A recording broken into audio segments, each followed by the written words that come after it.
Estamos de volta com o Band Eleições e o nosso convidado de hoje é o candidato ao Senado, Otto Alencar. Candidato, falávamos no primeiro bloco sobre a importância do cargo de senador, que tem a função de processar, julgar autoridades civis e políticas. Portanto, também tem uma função aí na moralização do país. Diante de tantos escândalos envolvendo a corrupção, qual seria a melhor forma de solucionar este problema, candidato? Olha, o senador ele trabalha nas comissões temáticas, são várias comissões, e também no plenário. Ele tem o poder de propor leis, aprovar ou rejeitar as leis emanadas do Poder Executivo, propor comissão parlamentar de inquérito. E nesse ponto, eu acredito que depois da redemocratização que aconteceu no país, o Congresso Nacional, tanto a Câmara dos Deputados como também o Senado, tem procurado, de alguma forma, exercer esse poder de fiscalizar as atividades, não só do Poder Executivo, como também dos componentes do Senado.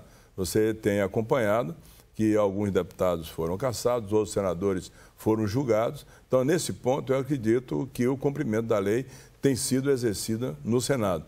Eu acho que a fiscalização dos atos, não só do Poder Executivo, como também dos parlamentares, é uma coisa que o Senado, o Congresso Nacional, precisa fazer com toda a cuidado, procurar fiscalizar exatamente isso, para dar uma noção ao povo brasileiro de que a política tem que ser exercida de acordo com a legislação, com a ética, com a responsabilidade de procurar trabalhar em benefício do povo. Na minha opinião e na minha história de vida, sempre trabalhei dessa forma, procurando cumprir a lei e exercer as atividades de acordo com a legislação e não ter nenhuma tolerância com o erro cometido por esse ou por aquele parlamentar. Assim foi na Assembleia Legislativa, assim foi na minha atividade no Poder Executivo. Portanto, chegando no Senado, pode ter absoluta certeza. E quem me conhece já sabe que eu sou um político que, dentro da legislação, sempre procurei exercer de acordo com ela está escrita na lei. A lei fria, a lei que estabelece os rigores para que aquelas pessoas que erram, por acaso, no não cumprimento dos deveres no setor público possam ser punidas de acordo com ela. Portanto, eu não tenho nenhum problema de chegar no Senado da República e amanhã participar de um julgamento e fazer o julgamento de acordo com aquilo que eu acho que é correto, que está dentro da lei e que o povo brasileiro espera de um senador. O senhor tem divulgado que entre as suas propostas para o Senado está a reforma do Código Penal. Que leis o senhor acredita que precisam ser revisadas? Olha, não só o processo, mas como o Código Penal. Então, o Brasil tem uma legislação muito ampla. E algumas dessas leis até dizem que tem certas leis que não pega. Mas no Código Penal, no processo do Código Penal, o Código Penal de 1940 foi feito por decreto ainda pelo presidente Getúlio Vargas. De lá para cá, quando tem uma comoção nacional, aí vem e faz uma emenda. Mas o Código Penal, no bojo dele, e o processo penal, precisa ser imediatamente revisto e reformado. O processo penal, quem tem bons advogados no Brasil, pode passar 10, 15 anos sem ter julgamento. Eu posso citar um fato aqui que chamou a atenção do Brasil. O caso do jornalista Pimenta Neves, que ele passou um tempão, com 10, 15 anos, para ser julgado, porque tem bons advogados. Por quê? Porque o processo penal dá recursos atrás de recursos para não se estabelecer o julgamento. E quando acontece o julgamento, lá dentro do julgamento, no Código Penal também, você tem os benefícios da progressão penal. É condenado para 30 anos, se for cumprir a pena, ele cumpre 1/6 da pena e começa a ter a licença para sair. Então, esse caso, se ele for um reincidente, não. São 2/5 ou 3/5, depende do tipo de crime. Crime hediondo ou outro crime de qualquer tipologia. Mas eu posso dizer a você que o Código Penal estabelece, na progressão penal, inclusive para um reincidente no crime, grandes vantagens que precisam ser corrigidas. Eu acho que esse é um ponto que o povo brasileiro espera há muito tempo do Congresso Nacional e o Congresso Nacional não fez. Então, eu tenho essa bandeira, até porque eu acho que a bandeira é a ansiedade do povo brasileiro acabar com a impunidade, como está se acabando a impunidade dentro do Congresso Nacional. Esse é um tema que merece a discussão e o Congresso Nacional, até hoje, não fez a reforma do Código e do processo penal. Candidato, e com relação à redução da maioridade penal, qual a sua posição? A minha posição é muito clara. Depende muito do tipo de crime e da reincidência no crime. Você não pode fazer a maioridade penal para punir alguém que fez um delito e que se percebe que dentro disso ele pode ser ressocializado. No entanto, dentro da minha observação, a reincidência no crime, o crime hediondo feito pelo menor tem que ter um julgamento diferenciado.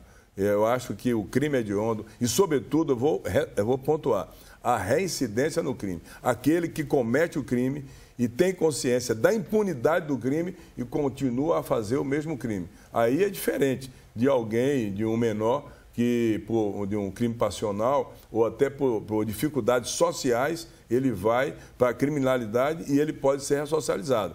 Você não pode botar o profissional, porque tem, sem nenhuma dúvida tem. Eu tenho um exemplo aí, inclusive, que é um exemplo que me chama muita atenção, de um menor de 17 anos que comanda o crime no Nordeste do Estado. Ele foi que sequestrou o prefeito de Ribeirão do Pombal e, para você ter uma ideia como ele é tão profissional no crime, ele mandou tatuar no dorso dele um cemitério para colocar as pessoas que ele vai matar. Então você não pode, cada caso é um caso, você não pode observar, querer generalizar, mas cada caso é um caso. E isso é que deve ser analisado. Não com aquela de vamos baixar para 16 anos ou para 17 anos, não. Tem que ter uma legislação que observe os casos de crime hediondo, com reincidência no crime, por assalto, por estupro, por sequestro, por homicídio qualificado, reincidente no crime. Isso é que tem que ser feito. E, além disso, aquele que é adulto e que usa o menor para fazer isso, a punição deve ser mais rigorosa ainda para não utilizar o menor para fazer esse tipo de crime que hoje nós vemos quase que como uma rotina no Brasil. Candidato, a gente sabe que essa é uma discussão ampla. Agora, garantir a punição conforme a lei passa aí também pela questão do investimento no sistema penitenciário do país? Sem nenhuma dúvida.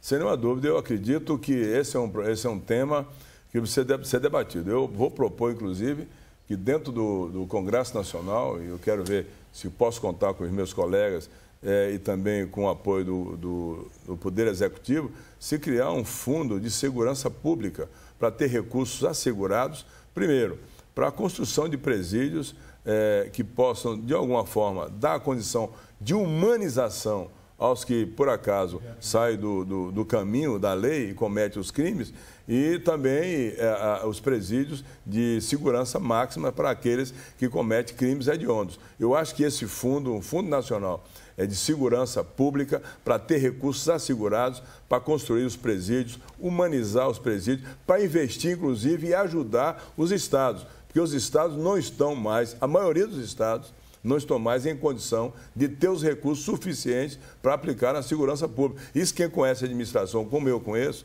e já passei por isso, sabe que a cada dia os recursos são mais escassos para você aplicar nesse setor. E esse é um setor super importante da segurança pública, à população e, nesse caso, dos presídios, investir em presídios que possam, de alguma forma, buscar a ressocialização, humanização dos presos, mas de alguma forma não permitir o que está se acontecendo no Brasil hoje, em que o preso ele é preso hoje, mesmo reincidente no crime, e sai amanhã com habeas corpus impetrado por um advogado, dado pelo juiz, cumprindo a lei. Isso é que, de alguma forma, desestimula, tem desestimulado, inclusive, a própria polícia.